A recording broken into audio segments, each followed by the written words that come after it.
Assalamualaikum warahmatullahi wabarakatuh. Halo semuanya teman-teman, selamat siang, selamat datang kembali di channel kesayangan kita, channel Lilo Entry, dan masih bersama saya Ilo dimanapun teman-teman berada. Semoga teman-teman selalu dalam keadaan sehat walafiat tanpa kekurangan satu apapun. Amin amin ya rabbal alamin.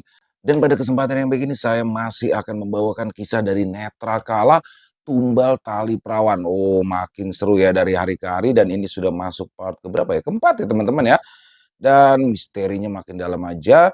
Tapi sebelum kita masuk ke dalam kisahnya, buat teman-teman yang suka baca wajib pakai banget nih ngunjungi karya karsa dari Netra Kala, karena di sana kisahnya keren-keren banget. Jangan lupa di-follow juga akun Twitternya supaya bisa tahu nih kisah-kisah apa lagi yang di-up di karya karsa selanjutnya. Dan buat teman-teman yang belum subscribe channel Lilo Entry, yuk bisa diklik dulu tombol subscribe-nya. Jangan lupa lonceng notifikasinya juga dinyalakan agar teman-teman selalu mendapatkan notifikasi dari konten-konten yang akan kami upload selanjutnya. Dan untuk channel Lilo Entry kami upload setiap hari ya teman-teman ya, setiap siang jam 12 siang waktu Indonesia bagian Barat. Gak pakai berlama-lama lagi, pasti udah gak sabaran kan untuk masuk ke dalam kisahnya. Kita langsung saja masuk ke dalam kisahnya. Dari halaman belakang rumah Bang Ilo kita menuju ke Jawa Tengah.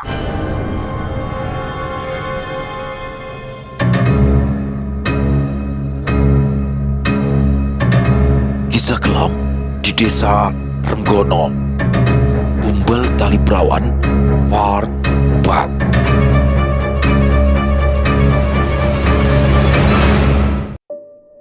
Adit benar-benar gemetar ketakutan melihat sosok wanita yang ada di depannya. Adit terus menatap sosok itu tanpa berkedip, seolah takut kalau tiba-tiba wanita itu menghilang atau tertawa cekikikan seperti setan ningrum. Bau dari wanita itu benar-benar memuakan, bau apek dan juga bau bangkai yang bercampur menjadi satu. Tiba-tiba saja wanita itu bergerak. Adit langsung terperanjat dan bersiap-siap untuk menendang atau apapun agar wanita itu tidak menyentuhnya. Namun ternyata dia melangkah pelan pergi dengan menyeret kakinya menuju rimbunan pohon. Adit teringat dengan Bude Ija dan buru-buru menoleh ke belakang, namun tak ada siapapun. Samar-samar dia mendengar desahan dua orang yang sedang melakukan persetubuhan. Jelas sekali kalau Bude dan entah siapa itu masih melakukan persenggamaan. Mereka tidak mengetahui keberadaan Adit. Meskipun lututnya terasa lemas, mau tidak mau Adit harus segera pulang. Tujuannya hanya satu saat ini. Sesegera mungkin dia harus sampai ke rumah neneknya. Jalanan masih begitu sepi. Kabut dan dinginnya malam daerah pegunungan bahkan tidak terasa sama sekali. Peluk keringat masih terus menetes dari dahinya, bahkan bajunya pun sudah terlihat basah. Namun Adit tidak peduli. Dia terus saja berjalan menembus keheningan malam. Setelah sampai di rumah, Adit langsung masuk ke dalam kamarnya. Sengaja pintu dapur yang mengarah keluar tidak ia kunci agar tidak menaruh kecurigaan. Adit terhenyak di atas kursi di dalam kamarnya. Adit tidak menyangka kalau Bude Ija bisa melakukan hal seperti itu. Sebatang rokok sudah ia bakar, berharap bisa sedikit menenangkan batinnya. Sialan, gila. Berulang kali Adit mengumpat saat mengintai peristiwa malam ini. Hisapan demi hisapan dilakukan, menimbang-nimbang apakah sebaiknya dia memberitahukan semua apa yang barusan dilihatnya kepada Neharjo dan juga Pade Marwanto. Adit benar-benar bingung. Di satu sisi, dia sudah muak dengan semua kejadian yang ia alami, namun di sisi lainnya, Adit juga merasa tidak nyaman jika nantinya Pade tahu dan menjadi masalah baru. Bisa gila kalau seperti ini, ucap Adit sambil mengacak-ngacak rambutnya. Adit tiba-tiba saja terdiam. Dia ingat kalau ritual santet ataupun guna-guna pasti menggunakan media. Dia bangkit dan mulai mencari barang yang sekiranya mencurigakan. Namun sampai 1 jam lebih tetap saja Adit tidak menemukan apapun yang aneh di sana. Lelah dengan semua kejadian yang ia alami malam ini, tanpa sadar Adit sudah tertidur pulas. Seolah ada seseorang yang meneriakkan sesuatu dengan keras di telinga Adit, matanya tiba-tiba saja terbuka dengan cepat. Perasaannya benar-benar merasa tidak nyaman sama sekali, mengingat-ingat apa yang membuatnya sedemikian kacau. Adit tersadar bahwa semalam dia sudah memergoki budenya, melakukan sesuatu yang menurutnya menjijikan, bersenggama dengan orang yang Adit tidak tahu siapa dengan menggunakan ritual darah ayam hitam. Butuh beberapa waktu bagi Adit untuk menenangkan diri. Dia tidak mau gegabah. Semalaman dia sudah menimbang-nimbang semuanya. Adit sudah berniat dan bertekad untuk menyelidiki semua ini. Semua sudah kepalang tanggung. Adit beranjak dari tempat tidurnya, mengatur wajahnya agar terlihat tenang, agar jika nanti bertemu dengan Bude Ija tidak ada kecurigaan yang muncul. Suasana rumah pagi itu benar-benar terlihat sepi, tidak seperti biasanya padahal jam sudah menunjukkan pukul 6 pagi. Adit tahu kalau neneknya dan Bos Sarmin pasti sedang jalan-jalan pagi. Adit mencoba berjalan ke arah belakang rumah, namun tetap saja tidak ia temui siapapun di sana. Aneh, biasanya Pade sama Bude sudah duduk di amben dapur jam segini, batin Adit. Karena penasaran, ia mencoba berjalan menuju kamar Padenya sepelan mungkin Adit berjalan. Saat sudah sampai di depan pintu, dia mencoba mendengarkan. Benar saja, ada suara dari dalam, berarti Pade dan Budenya masih ada di dalam kamar. Merasa kelakuannya sangat tidak sopan, Adit pun kembali beranjak. Dia berniat untuk menuju kamar dan melanjutkan tidur. Namun saat dia menoleh ke arah cermin yang terpasang di dekat kamar Padenya, Adit menyerengit. Pakaian yang dia kenakan benar-benar kotor. Indera penciumannya juga seketika membaui sesuatu yang tidak enak. Nyengir, Adit sendiri heran bagaimana dia bisa tahan dengan pakaian itu semalaman. Dia mengurungkan niat kembali ke kamarnya. Adit bergegas pergi ke kamar mandi untuk menaruh pakaian kotornya. Cukup lama Adit berada di kamar mandi. Sedari tadi dia melihat ke arah ember cucian milik Pade dan Budenya. Ada keinginan untuk mencari tahu, tapi di dalam batinnya ia juga merasa takut dengan apa yang akan ia temukan. Semoga semalam memang bukan Bude, ucap Adit yang langsung saja berjongkok di depan ember cucian itu. Adit segera mengaduk-aduk ember yang berisikan pakaian milik Bude dan Padenya. Teringat semalam Budenya memakai pakaian putih. Ya, benar saja. Ada semacam daster berwarna putih dengan bercak-bercak kotor yang Adit yakini itu adalah darah. Yakin kejadian semalam bukan hanyalah khayalannya. Sial, ternyata Bude Ija Sena itu, ucap Adit yang langsung menaruh kembali pakaian itu ke dalam ember. Sebagian Adit hanya tiduran di dalam kamar. Dia sudah berinteraksi dengan orang-orang yang ada di rumah. Bahkan kepada budenya ada rasa malas untuk berbicara dengan wanita itu, namun karena takut dicurigai, Adit berusaha untuk tetap biasa saja. Nek, Adit mau jalan-jalan ya? Paling nyusulin Pade ke ladang, ucap Adit saat mendapati Nek Harjo sedang duduk di ruang tengah. Wanita tua itu terlihat tampak letih, bahkan matanya juga terlihat lebih sayu. Nek, nenek lagi gak sakit kan? Tanya Adit. Enggak, Dit. Nenek cuma ngerasa capek. Kalau kamu mau ke ladang hati-hati ya. Jangan sampai kesorean pulangnya, ucap nenek. Nenek kalau gak enak badan ya istirahat aja, Nek.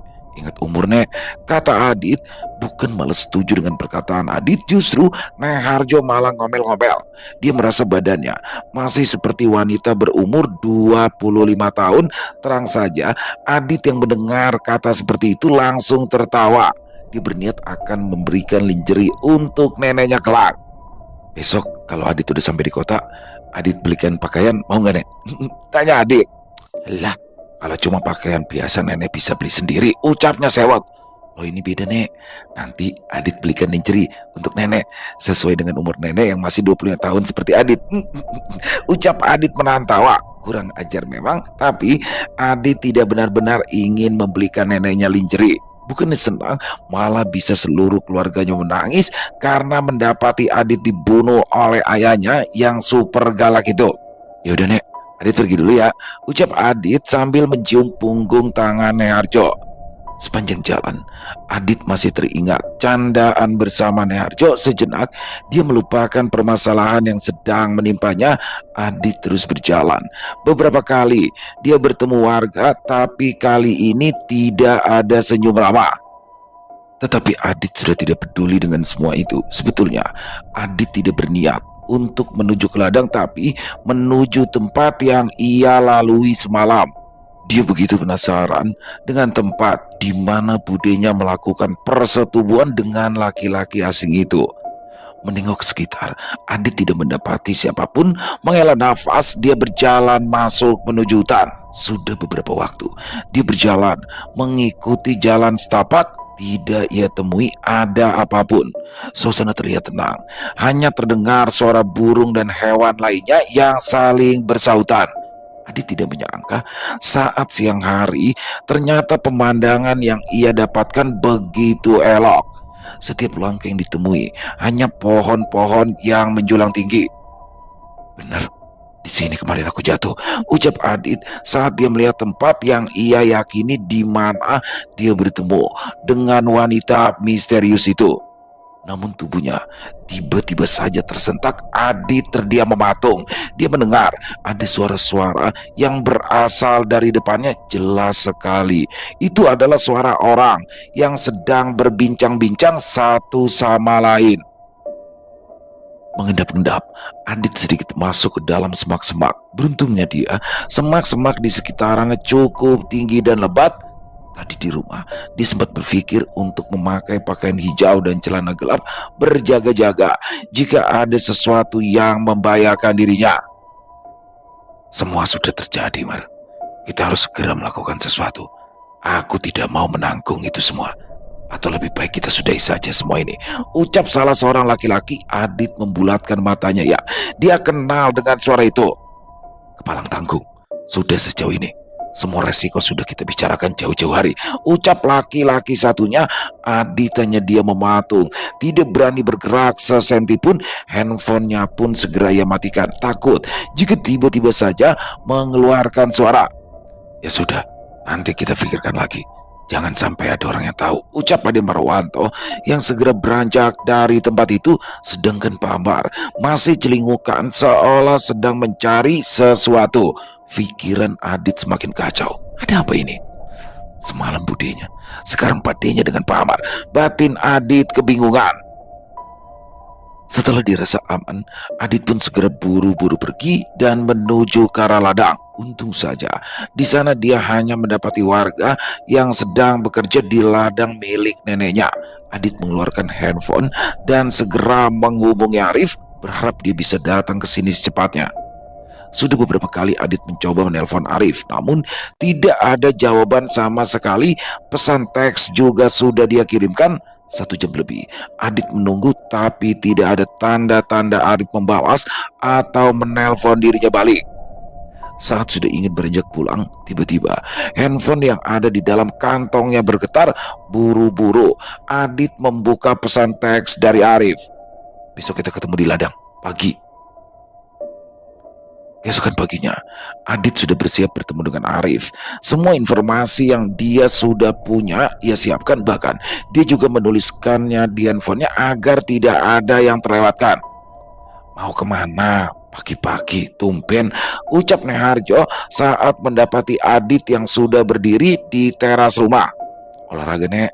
Udah lama Adit nggak jogging. Lihat aja nih perut Adit, udah mirip sama perutnya Pak Marwan, ucap Adit sambil mencubit-cubit perutnya. Lah, rempeng begitu dibilang mirip ademo. Gak sehat kamu, Dit, ucap neneknya. Apanya yang mirip, Bu? Tanya padenya yang tiba-tiba saja sudah ada di belakang mereka. Itu loh, si Adit tumpen mau lari pagi. Katanya sekarang perutnya sudah mirip punyamu, ucap nenek. Adit hanya nyengir melihat Pade yang mulai membelai-belai perutnya. Adit jogging dulu ya, ucap Adit yang langsung menyalimi nenek dan Padenya. Tidak mau berlama-lama dengan obrolan yang tidak jelas. Sesampainya di ladang, kabut masih terlihat cukup pekat. Beberapa warga juga terlihat sudah beraktivitas celingukan. Adit mencari sosok Arif dan benar saja, laki-laki itu sudah duduk santai di gubuk dengan sebatang rokok di tangannya. "Rif, siapa Adit?" "Udah, langsung aja. Kita tidak punya banyak waktu. Semalam tiba-tiba saja aku mendapat firasat yang kurang baik," ucap Arif. Mendengar itu, langsung saja Adit menceritakan semua kejadian yang ia alami. Bahkan soal budenya juga ia ceritakan. Tidak peduli jika itu adalah aib keluarga, toh jika memang ini semua adalah perbuatan wanita itu, Adit justru berharap ia segera ditangkap dan masalah ini selesai. Arif mendengarkan dengan tekun. Sesekali tampak dia mengerutkan alisnya. "Kita ke tempat Pak Dirman sekarang, mumpung masih pagi," ajak Arif. Mereka bergegas berdua pergi ke arah desa. Beruntung kabut masih tebal, sempat mereka tidak menemukan rumah yang Nek Harjo cirikan. Namun dengan kemampuan Arif, pada akhirnya mereka menemukan rumah yang dimaksudkan. Terlihat kondisi rumah itu sama seperti milik Bos Armin, tapi sedikit lebih baik. Dari kejauhan, nampak seorang bapak-bapak yang sedang menyapu halaman. Melihat itu, Arif berjalan mendatangi laki-laki tua tersebut. "Assalamualaikum, Pak. Apa benar ini rumah Pak Dirman?" tanya Arif. Laki-laki itu menatap Arif dan Adit dengan pandangan yang aneh. "Waalaikumsalam. Kalian siapa?" ucapnya. Arif segera menjelaskan siapa mereka dan maksud kedatangannya. Saat mendengar tentang tujuan mereka, buru-buru laki-laki itu menarik tangan Arif dan meminta mereka untuk masuk ke dalam rumah. "Maaf sebelumnya, Pak. Mungkin ini akan membuka luka lama. Seperti yang Bapak tahu, beberapa waktu lalu ada kejadian yang membuat kampung ini gempar. Dan kami mendapatkan informasi dari Nek Harjo kalau dulu juga pernah ada kejadian yang mirip sekali dengan kematian Ningrum," ucap Arif saat mereka sudah duduk di ruang tamu milik Pak Dirman. Adit memperhatikan sosok laki-laki tua yang ada di depannya. Terlihat tidak begitu nyaman. Entah karena memang dia mengingat sosok mendiang anaknya atau memang kedatangan mereka yang tidak dia inginkan. Sejenak Pak Dirman tidak menjawab Arif. Dia sibuk membuat rokok tembakau. "Kejadian itu sudah lama sekali. Namun aku masih ingat setiap detail peristiwa yang membuat hidupku jadi berantakan," kata Pak Dirman. Flashback. Desa Renggono, sekitaran tahun 2000. "Dok, bangun. Sudah pagi loh. Kok masih di dalam kamar?" ucap Dirman mencoba mengetok-ketok pintu kamar anaknya. Sudah 2 kali dia mencoba membangunkan anak perempuan satu-satunya itu. Tidak biasanya dia seperti ini. "Dok, bangun. Sudah siang ini. Simbokmu sudah nunggu di pasar." Sekali lagi Pak Dirman mencoba untuk membangunkan anaknya, tetapi tetap saja tidak ada sautan. Ada perasaan khawatir yang muncul. Pak Dirman mencoba membuka pintu kamar ASI, namun pintu itu terkunci. Merasa ada yang janggal karena selama ini tidak pernah sekalipun anak perempuan yang mengunci pintu. Buru-buru Pak Dirman segera mencoba untuk mendobrak pintu kamar anak perempuannya. Suara keras yang ditimbulkan oleh benturan kaki pada daun pintu juga tidak membuat Asi menjawab sautan bapaknya. Semakin khawatirlah Dirman, takut terjadi sesuatu dengan anak sematawayangnya. Buru-buru dia berlari mencari bantuan. Dipanggilnya tetangga dekat rumahnya untuk membantunya mendobrak pintu. Perlu beberapa waktu sampai pintu kamar Asi terbuka. Dan betapa terkejutnya Dirman. Dia menjerit sejadi-jadinya. Asi sudah bersimbah darah di atas kasur. Posisinya tertidur, namun kakinya mengangkang bagai orang yang sedang melahirkan. Tak sampai di situ, warga yang melihat langsung heboh seketika karena mendapati ada janin di antara kedua kaki Asi. Tidak ada yang berani mendekati Asi. Warga sedemikian takutnya. Selain posisi yang aneh, mata Asi juga tampak melotot, seakan sedang melihat sesuatu yang menakutkan. Begitu, Desa Renggono benar-benar heboh dengan kematian Asi. Tidak ada topik pembicaraan lain di desa itu. Semua warga telah mengetahui kematian Asi yang begitu mengenaskan. Saya kaget loh Bu, gak nyangka kalau Asi anak pendiam itu ternyata hamil di luar nikah, ucap salah seorang ibu yang sedang berkumpul di depan pos ronda. Ya namanya juga manusia Bu, pasti juga ada hilafnya. Sebetulnya itu bukan masalah dia sudah hamil atau belum, tapi itu loh kondisi jasadnya itu benar-benar mengerikan. Dan ucap salah satu ibu-ibu lainnya yang ada di sana dicelingkukan dan mengecilkan suaranya. Saya dapat kabar kalau ari-ari si Jabang Bayi itu hilang. Sontak beberapa orang yang ada di sana kaget, muka mereka pucat dengan seketika. Pada awalnya mereka berpikir kalau Asi meminum obat ataupun jamu penggugur kandungan, tapi kalau ada kabar seperti itu sungguh aneh. Di malam harinya digelarlah pengajian di rumah Pak Dirman. Cukup banyak warga yang hadir. Sejatinya memang sebuah niat baik itu harus dibarengi dengan tindakan yang baik pula. Namun ada sedikit yang berbeda. Justru banyaknya yang datang ke rumah Pak Dirman bukan hanya untuk mengikuti pengajian, namun juga terselip rasa penasaran dengan kejadian yang menimpa Asi. Pada awalnya pengajian berjalan lancar. Di hari pertama, tidak ada seorang pun yang mendapat gangguan apapun. Malam kedua juga sama, hingga pada malam ketiga. Malam itu, hujan turun dengan deras dari sore hari. Sontak menambah suasana Desa Renggono semakin terasa sepi. Di dalam sebuah rumah, sepasang suami istri sedang bercumbu dengan hebatnya. Parmin benar-benar tidak bisa mengendalikan dirinya. Meskipun istrinya sedang hamil, namun hasrat untuk melakukan hubungan badan sudah menguasai pikiran dan hatinya. Gerang gak sih Mas? Ucap Nani si istri setelah mengelap keringat yang ada di wajahnya. Ya pasti toh dek, orang habis olahraga ya pasti keringetan, bikin gerah, ucap Parmin sambil tersenyum lemah. Matanya benar-benar berat, seolah ada sesuatu yang mengganduli kelopak matanya. Ingin rasanya ia segera tidur. Namun hal itu tidak berlaku untuk Nani. Justru setelah melakukan persenggamaan itu matanya begitu nyalang.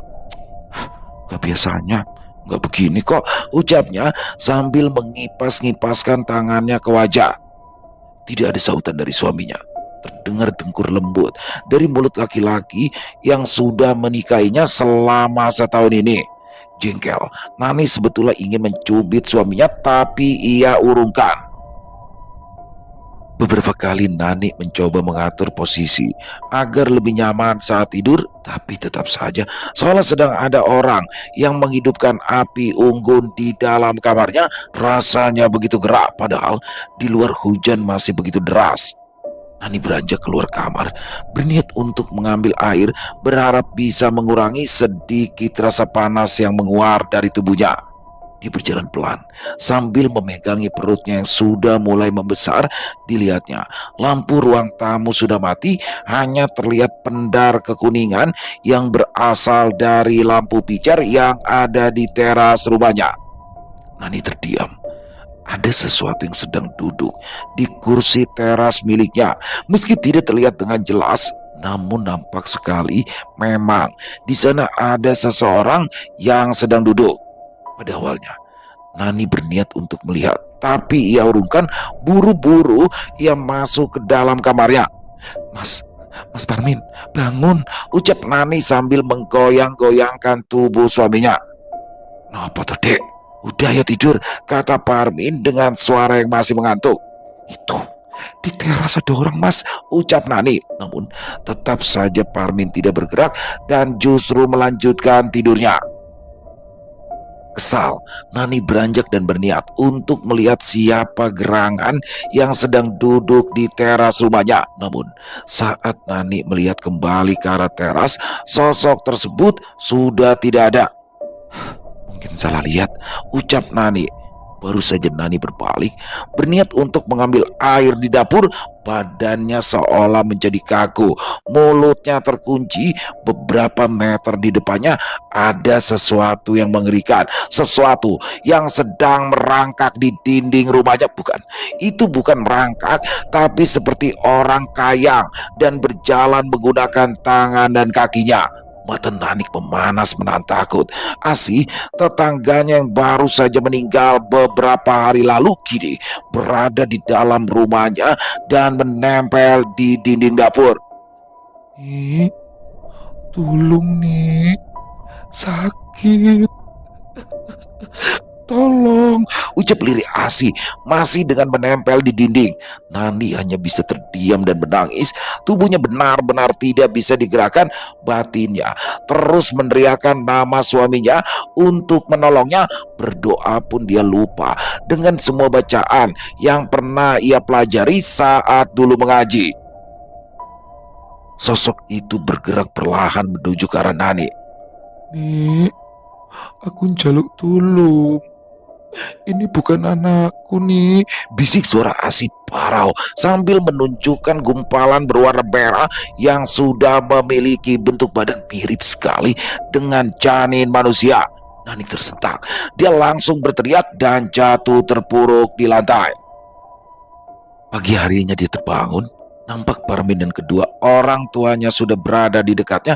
Mengetahui jika itu adalah suaminya, Nani langsung memeluk erat-erat. Setelah semua tenang, Nani pun menceritakan kejadian tadi malam. Semua orang yang ada di rumah Parjo kaget, merasa bahwa bayi yang ada di dalam kandungan Nani sedang menjadi incaran. Maka mereka bergegas untuk memberitahukan hal ini kepada Pak Dirman.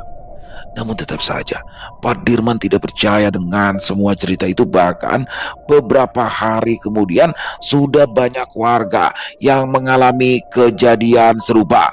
Dan anehnya, hanya laki-laki bujang dan ibu hamil yang dihantui oleh sosok Asih. Puncaknya, setelah 2 minggu kematian Asih, ditemukan lagi satu mayat wanita dengan kondisi serupa, bahkan sudah hampir membusuk. Diketahui wanita itu bernama Mira. Ia memang hidup seorang diri selama ini karena memang yatim piatu. Bertambah gegerlah desa Renggono.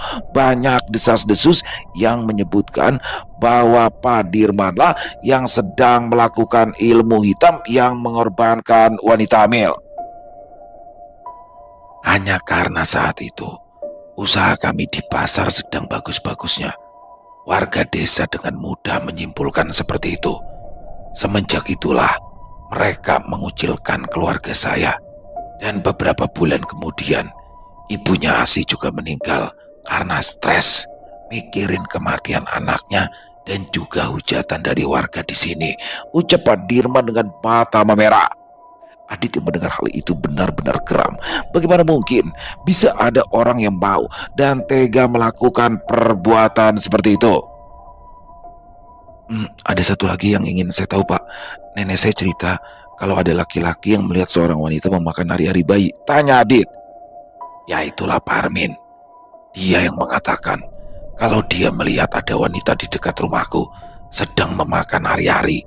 Bertambahlah kemarahan warga kepada keluarga kami. Tidak hanya menghancurkan rumah, tapi usaha kami di pasar juga dirusak, kata Pak Dirman. Nada suaranya benar-benar terdengar marah, walau sebisa mungkin dia tahan. Dan wanita yang mereka bakar, tanya Adit. Pak Dirman sedikit terlonjak dengan pertanyaan Adit, sedangkan sedari tadi Arif hanya diam mendengarkan. Sesekali dia membakar rokok dan terus menyimak percakapan dan cerita yang dilakukan oleh Pak Dirman. Adikku, ya dia adikku, Siti, biadab. Mereka tega melakukan itu semua sampai jasad dari Siti habis menjadi abu bersama rumahnya, ucap Pak Dirman. Adit dan Arif kembali berjalan menuju ke ladang. Keduanya masing-masing diam, masih memikirkan apa yang diceritakan oleh Pak Dirman. Bagaimana menurutmu? Ucap Adit saat sudah sampai di gubuk. Aneh bukan? Semua seolah terencana dengan rapi. Tapi bukan itu yang mengganggu pikiranku saat ini. Jika Pak Dirman memang pelakunya, untuk apa dia menunggu selama itu dan mulai melakukan ritual baru? Terlebih dengan ceritamu soal wanita misterius itu yang mengatakan kalau tumbal lainnya sudah disiapkan. Ucap Arif. Adit menghela nafas. Pikirannya semakin kacau. Kalau memang bukan Parmin yang melakukan itu semua, berarti memang ada orang yang sengaja menjebak Pak Dirman dan Parmin. Dan sudah jelas berarti masih akan ada wanita yang akan menjadi tumbal. Serta laki-laki yang mungkin saja itu adalah aku. Ucap Adit dengan nada getir. Sekarang, yang harus kita cari tahu adalah calon tumbal dari orang ini. Ucap Arif.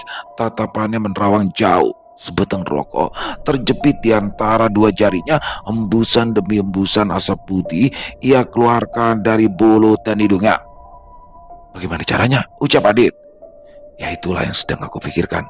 Aku sama sekali tidak punya petunjuk, kecuali tentang Bude dan Pade serta Pak Amar. Malam ini kita amati lagi pohon tua itu. Aku akan menunggumu di ujung desa.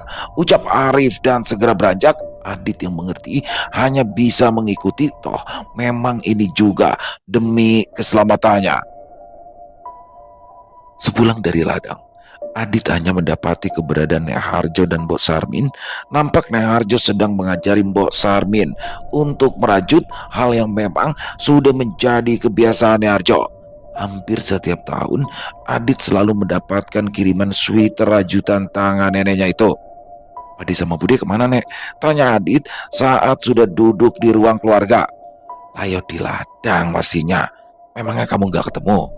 Kalau budemu itu sedang pergi ke pasar, ucap Nek Harjo. Adit yang sedari tadi berada di ladang tidak melihat batang hidung padenya itu, namun dia juga tidak menaruh kecurigaan berlebih. Memang bisa saja Pade Marwanto sedang mengantar Bude Ija ke pasar. Kamu makan dulu, baru kalau mau istirahat jangan lupa mandi. Badanmu baunya bikin kucing aja malas deket-deket sama kamu. Ucap Nek Harjo dengan mengernyitkan hidungnya. Mendengar itu, justru Adit beranjak, kemudian menempel pada neneknya. Melihat kelakuan Adit, Mbok Sarmin hanya terkekeh. Wanita misterius yang mengamati rumah Ningrum. Tiba-tiba saja Adit teringat dengan cerita dari Mbok Sarmin. Benar, calon tumbal selanjutnya pasti akan didatangi wanita itu. Tapi bagaimana caranya? Tidak mungkin aku dan Arif berkeliling desa tiap malam untuk mencari wanita itu. Batin Adit saat sudah duduk di kursi kamarnya. Tidak, aku harus bisa bertemu dengan wanita itu. Ucap Adit. Ada secerca harapan yang muncul. Wanita itu menjadi sebuah kunci dari semua masalah ini. Tersenyum, Adit segera beranjak dan membaringkan badannya di kasur. Setelah sepakat untuk bertemu dengan Arif di ujung desa, semenjak sore, jantung Adit sudah berdebar-debar, seolah-olah sedang menantikan sesuatu. Namun, ada bisikan-bisikan kecil di kepalanya untuk tidak melakukan apa yang sudah mereka rencanakan. Bagaimana kalau nanti malah justru ketahuan ya? Atau nanti harus ketemu dengan Ningrum? Batin Adit kacau. Sedari tadi, memang dia sudah mempersiapkan semuanya. Dia jelas akan menggunakan jendela sebagai pintu keluar. Kali ini semua sudah Adit persiapkan, bahkan mencoba mengatur agar guling yang ia taruh di atas selimut seolah-olah terlihat seperti dirinya yang sedang tidur. Kelambu yang selama ini tidak ia pakai sengaja ia bentangkan untuk menyamarkan pandangan. Tepat pukul 12.45, Adit sudah siap dengan jaket dan celana gelap untuk menyamarkan pandangannya. Sepelan mungkin dia beranjak agar tidak menimbulkan suara dibukanya daun jendela. Untung saja daun jendela kamarnya itu memiliki bentuk model bangunan lama, sehingga dengan mudah Adit pun langsung bisa melompat keluar. Ditutup jendela kamarnya dan berjalan membungkuk. Saat melewati kamar Pade dan Budeja, Adit berhenti, diam, mencoba mendengarkan jikalau ada suara-suara obrolan dari Bude Ija ataupun Padenya. Namun semua tampak sunyi, sama halnya dengan keadaan sekitaran. Memandangi sekitar, terlihat begitu gelap. Pohon-pohon yang menjulang tinggi serta angin malam yang dingin justru malah membuat Adit merinding. Ucapnya saat badannya tiba-tiba saja bergetar dengan hebat. Sudah hampir 10 menit Adit berjalan. Dari kejauhan, nampak ada sosok yang tengah berdiri di bawah pohon dan sedang menyandarkan punggungnya. Sama dengannya, pakaian yang dipakai pria itu terlihat menyatu dalam kerembangan. Hanya terlihat titik kecil berwarna merah yang Adit yakini adalah bara api dari sebatang rokok. "Arif," ucap Adit sambil menghela nafas dalam-dalam. "Ayo, langsung aja kita ke sana. Lebih baik menunggu di tempat itu," ucap Arif sambil memberikan lotion anti nyamuk kepada Adit yang langsung diterima oleh Adit.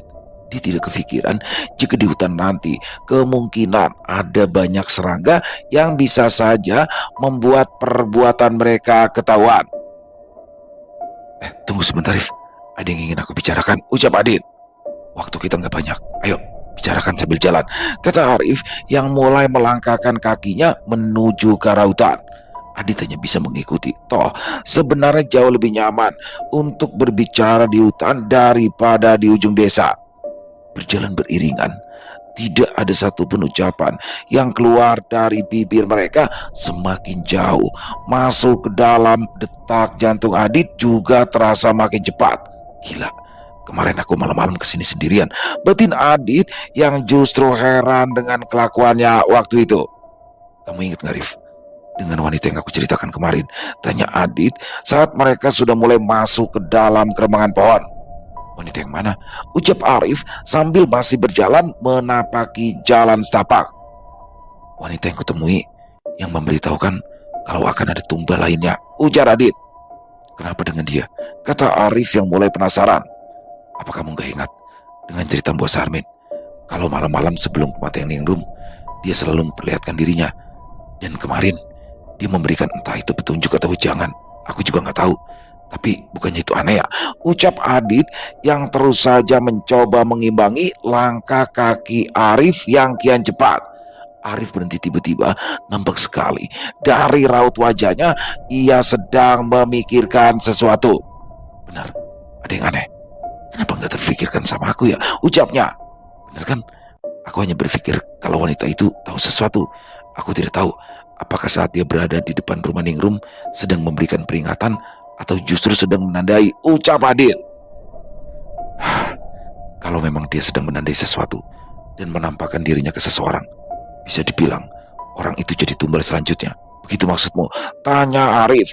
Adit tersenyum kejut kala mendengar pertanyaan Arif.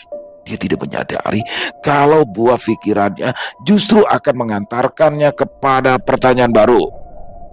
Beberapa kali Adit melihat wanita itu, bahkan bertemu dengannya secara langsung. "Ya, aku cuma mikir kalau wanita itu adalah kunci dari semua keruwetan ini," ucap Adit lirik. "Sudah, kita pikirkan itu nanti, Dit. Setelah malam ini," ucap Arif yang mulai berjalan kembali. Sudah beberapa lama mereka berjalan menyusuri jalan setapak. Adit sudah melihat pohon besar yang menjadi saksi perbuatan bejat dari budenya. "Rif, yakin Rif, kita mau lihat ritual itu?" ucap Adit yang berjalan di belakang Arif. Arif langsung berhenti tiba-tiba, sontak membuat Adit yang berjalan di belakangnya harus menghindar dengan melompat ke samping. "His, kalau ngerem bilang dong," ucap Adit sewot. Arif hanya terkekeh. "Kalau memang ritual yang mereka lakukan seperti apa yang kamu ucapkan, lebih baik kita di dekat sini aja, Dit. Aku juga tidak mau menodai mataku dengan melihat adegan yang diperankan budemu," ucap Arif dengan tampang yang sedikit aneh, seolah sedang melihat ada sesuatu yang tertinggal di pinggir kloset. "Aku bilang juga apa, Arif?"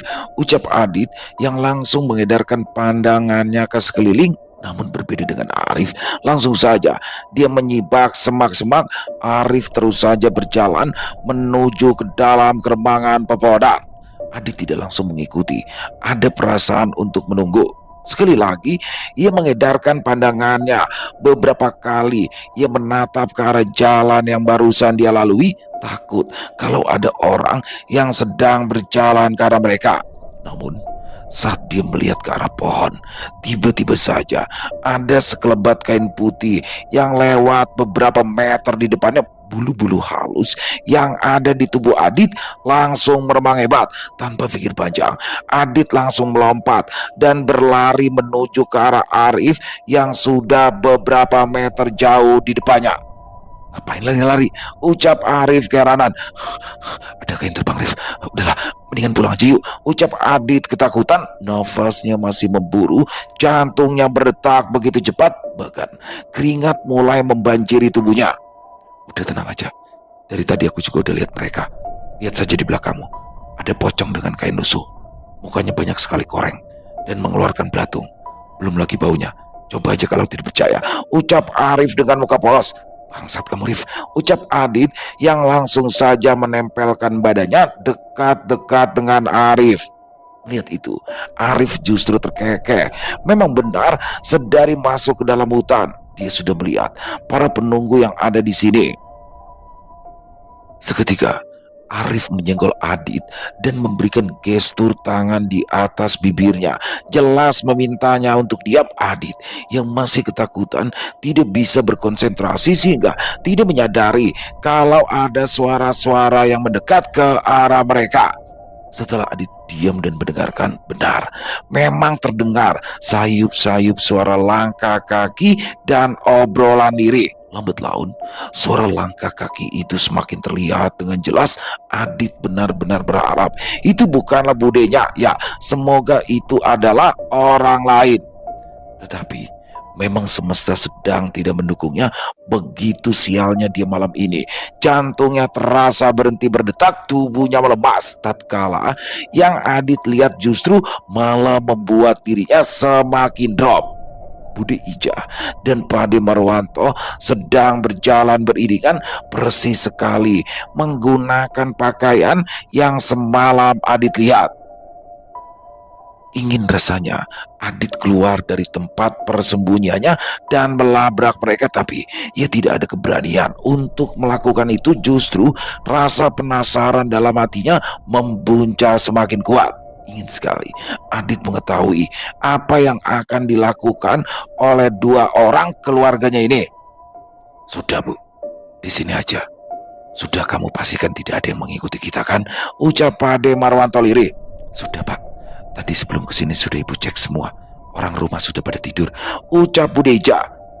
Kejadian selanjutnya, Pade Marwanto mulai membakar kemenyan dan juga dupa. Telinga Adit sungguh terasa menderu. Emosinya benar-benar meluap. Orang yang dia hormati bersekutu dengan iblis. Sungguh menjijikan. Terlihat gini, Pade dan budenya tengah bersimpu. Dia mengeluarkan sesuatu yang tidak bisa Adit lihat dengan jelas. "Nyai, aku datang lagi. Ku persembahkan darah ayam hitam ini untukmu," ucap Pade Marwanto, kemudian meminum sesuatu dari sebuah wadah yang ia pegangi. Muak dengan apa yang dia lihat, Adit langsung menundukkan pandangannya. Entah apa yang terjadi, tubuh Arif tiba-tiba saja tersentak. Adit yang kaget langsung menatap Arif. Nampak sekali raut wajah Arif yang begitu panik. Kepala Arif bergerak dengan cepat menoleh ke arah belakang. "Ada apa?" ucap Adit pelan. Ayo pergi," ucap Arif yang langsung saja menarik tangan Adit. Tidak bisa langsung bergerak cepat. Mereka berdua mengendap-endap layaknya seorang maling, terus saja berjalan menembus semak-semak. Adit masih merasa heran dengan apa yang dilakukan oleh temannya itu. "Ada orang lain di sana selain kita berdua," ucap Arif saat sudah jauh dari pohon besar tempat Pade dan budenya sedang melakukan ritual. "Ayo kita pulang. Jangan sampai ada yang melihat. Kabut ini akan sedikit menghalangi pandangan," ucapnya dan langsung berjalan ke arah rumah Pak Kades. Adit yang terbawa suasana pun ikut panik. Yang ia ketahui ada bahaya yang sedang mengancam mereka berdua. Adit berjalan setengah berlari menuju ke rumah Nek Harjo. Selain memikirkan perkataan Arif, dia juga takut kalau tiba-tiba saja setan ningrum jatuh di depannya seperti malam kemarin. Membayangkannya saja sudah ngeri, apalagi harus dikagetkan dengan benda yang jatuh tapi bisa merintih kesakitan. Bergidik, Adit langsung tunggang langgang mempercepat langkah kakinya. Sesampainya di depan jendela kamar tidurnya Adit, langsung saja memanjat masuk. Astaga, ucap Adit sambil mengatur nafas. Tubuhnya merosot dan bersandar pada dinding, dipejamkan kedua matanya, menerangkan setiap kejadian yang baru saja dia lihat. Perasaan Adit begitu kacau, dia tidak menyangka kalau laki-laki yang bersama Bude itu adalah padenya sendiri. Meskipun mereka adalah pasangan sah dan boleh melakukan hubungan suami istri dimanapun, tapi kenapa harus menggunakan ritual seperti itu? Ucap Adit lirih. Merasa pikirannya begitu penuh, Adit buru-buru mengambil rokok dan juga korek yang ada di kantung celananya. Adit terus berpikir apa yang harus dilakukan. Sialnya, bukan mendapat jawaban, dia malah teringat dengan mantan kekasihnya, Dinda. Ya, sungguh ingin sekali Adit menceritakan semuanya kepada wanita itu. Andai kamu di sini, Din, ucap Adit mengucek matanya yang memerah. Adit berdiri dan segera mengganti pakaian yang ia kenakan. Buru-buru ia membuka pintu kamar dan beranjak menuju ke toilet. Baru saja Adit menutup pintu toilet, ia mendengar ada suara bisikan yang merambat masuk ke dalam telinganya. Sudah, cepat masuk kamar, ganti pakaian dulu. Jelas sekali suara itu berasal dari Pade Marwanto. Bukannya malah diam, Adit justru mengambil air dengan gayung dan menyiramkannya ke dalam toilet. Seketika suara itu berhenti, hanya sayup-sayup. Ada suara pintu kamar yang ditutup. Budi sudah masuk kamar, batin Adit. Adit menunggu beberapa saat, berpura-pura terus mengguyurkan air ke dalam toilet. Dirasa sudah aman, Adit bangkit dan membuka pintu kamar mandi. Adit mengira Pade Marwanto sudah beranjak, namun ternyata laki-laki itu masih duduk di amben dengan rokok yang terjepit di kedua tangannya. Loh, Adit tuh jam segini udah bangun, ucap Adit mencoba mengatur mukanya sepolos mungkin. Ya Dit, sakit perut. Mana kamu lama lagi, sudah 2 kali Pade bolak-balik ke kamar, masih aja belum selesai, usapnya sambil terus menghisap rokok. Maaf Pade, sakit perut. Mungkin karena sambal buatan nenek tadi sore, ucap Adit sambil mengatur mukanya, tampak seolah sedang merasakan perih di perutnya. Adit sebenarnya tahu kenapa Padenya menghisap rokok begitu sering. Jelas dia sedang menyamarkan bau amis dari darah ayam yang ia minum.